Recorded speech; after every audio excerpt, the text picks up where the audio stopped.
video, back with another video, you know, the vibes. So I had a little scare. So I'm gonna tell y'all why y'all should always just stay out of trouble. Just stay out of trouble, because your life can be going good and you can just get traumatized all over again out of nowhere, right? A nice little Thursday, you know, this past Thursday that just passed. So I got off work early. It was my early day, so I got off at 1, right? A text message from my probation officer, and she's like, hey, she was like, can you come down to the office and sign this paperwork before 5? And I immediately, now mind you, she don't really text me like that. You know what I'm saying? So immediately when she sent me that text message, like my heart kind of was like, so I'm like, I text her back immediately. What is the paperwork concerning? Because I've never had to come down and sign no paperwork. Like, I just went and seen her last week. So it's like, what paperwork all of a sudden? You know what I'm saying? Like, it's a little iffy for me. So I'm like, okay, she did not text me back. Just sitting here waiting, looking for a text message to be like, oh, it's for this, that, and the third, blah, blah, blah. Now, all your paperwork, you sign that when you first get put on probation and you go check in. You do all your paperwork signing right then and there. At least that's what I thought.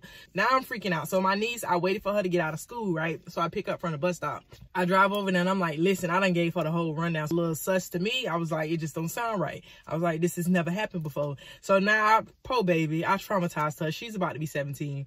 So she's sitting on the passenger seat. So I done gave her my wallet, all 4 of my credit cards, and all 3 of my bank cards. Gave her the PIN number to my phone. I'm like, listen, I was like, everything is in there. All my banking information, like all, you know what I'm saying, the contacts, everybody I would need you to call, everybody I would need you to contact. I was like, it's all in this phone. So she was like, what happened? Like, she is so traumatized. I wish I should have recorded her. But I was so scared I couldn't record her. I was scared. Somebody need to record me. So when we pull up to the probation office, it is a police car sitting outside. Like, it is a sheriff SUV sitting outside. So I'm like, out of all the times I've ever went to check into probation, there has never been a police car in the parking lot. So I'm like, something ain't right. That's strike number 2. That's strike number 2. So I'm telling my niece, and I'm like, listen. So I'm like, I gave her my keys. I said, when I get out this car, I was like, I need you to walk away from this car too with my keys. I was like, because I don't want them to take my keys and my car get impounded and all of that. I was like, just take the keys, you know what I'm saying, walk off. I was like, but make sure you stay close enough that you can see if I come out in handcuffs or if I come out regular. I told her the numbers in my phone of who she could call that'll come help her. You know what I'm saying? Just be like, hey, blah, blah, blah. Call them off my phone so they're going to know you legit. So she's so scared. So I go in and I'm walking in. There is nobody in the lobby. I have never been there and there was nobody in the lobby. So I'm like, in my head, I'm rolling through everything that I could have possibly done. I'm like, was I driving too fast? Did I accidentally run a red light and they ran my tag? What all could I have done? Maybe I'm not paying enough for my probation. Like, maybe a payment didn't hit on the right time. So many ways to violate your probation, bro. Like, it is so many ways. So I'm like, I go up there to the thing. So I'm signing the paperwork because you have to sign in every time you come in. So I was like, officer, you know, so-and-so, which my officer name. I was like, she asked me to come up here and sign some paperwork. So the lady just like grabbed the clipboard and she just put it down. And she wasn't even saying nothing to me. And like, she got on the phone and she called. So I'm just sitting there and I'm like, what the is going on? So the whole time I'm sitting there, now my head is putting a whole scenario in my head. I'm like, okay, she done told the lady I'm here. So now she's alerting the officer. She's waiting on the officer to come in at the same time in case I get irate, like try to attack her or anything. So she want the officer to beat up, blah, blah, blah. Lord, if something wrong, I'm just going back. Like, I'm like, I know. Like, so I'm running over everything that I could have possibly done. So she finally comes in and she's like, oh, I just need you to sign this paper. So I'm like, that's code for something. Like, when she say paper, somebody gonna come out one of these doors. Like, so I'm like looking around and she was like, yeah.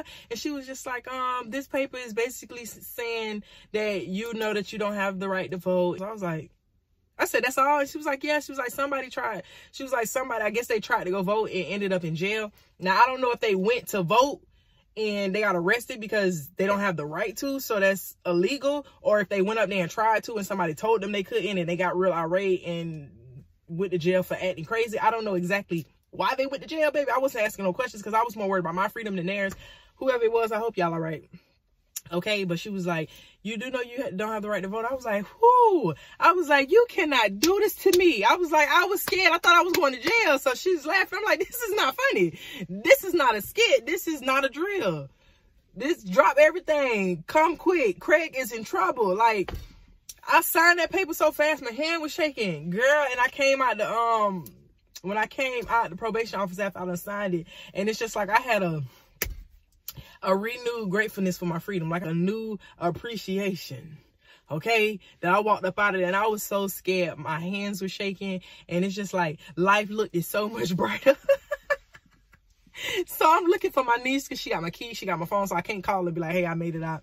So I'm like looking for her. I'm like, now where she went? So I'm looking around. It's an officer. He's still in his car in the parking lot. But at this point, I know I kind of look a little crazy and suspect. But sir, I ain't breaking no law, so I don't care how I look. Okay, I'm going home. Everything is good. Okay, so you can come ask all the questions you need to. All right, I don't care how suspicious we look. Me looking for my niece that got out the car and walked. I don't care. Ain't no drugs in the car. Ain't nothing in here. So if you need to search, go ahead. Just be gentle on my interior. Okay, so the officer's sitting in his car, and I ain't paying you no attention because I know I'm good. Okay, I know I ain't going in the back of your car, so you can watch me as much as you want, Mr. Officer. And I'm looking for her, and I'm like, hey, she incognito for real. Like, they wasn't finding her, and I'm just like looking around. So I finally seen her, and she was so happy. Like, she came skipping. Oh, child, girl. She was like, you scared me. She talking about I was about to start crying. I said, you better. If they would have took me, you better cry. Talking about you was about to start crying. You should be crying now. See, now I feel like you don't love me for real. But y'all, I was scared, but I made it out. She really did just want me to sign papers. But the moral of the story, yeah, I put some comedy in there and it's a little funny, but in real life, don't go to prison. Don't commit no crimes. Don't get in no trouble. Don't get put on no probation. Because, like, I was literally just going down there to sign a paper, but I was scared. I was in fear of my freedom, that something had happened, because there's so many ways for you to violate probation. Now, if you're doing what you're supposed to, you're not going to get violated, but there's so many small clauses and stipulations that, listen, sometimes I just feel like the way my luck's set up, something just might happen. And the thing about a VOP is if you get incarcerated and get locked up for a VOP, you're sitting there. There is no such thing as a bond. I know in my county it's not. And I know that was, what, 12 years ago? I don't know if anything's changed. But with a VOP, you don't get no bond. You sit there.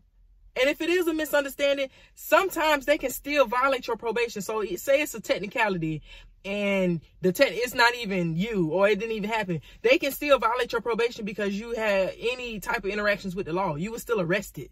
That's a violation itself. So not just the technical, but the fact that you were arrested is a violation. So, honey, listen, do not get in trouble. I'm talking about at all times I'm on pins and needles. But, ma'am, if you're hearing this, Miss Probation Officer, please, next time, send me a text message and tell me what it's about. Okay? Because you had me in fear of my life. But until next time, y'all be easy.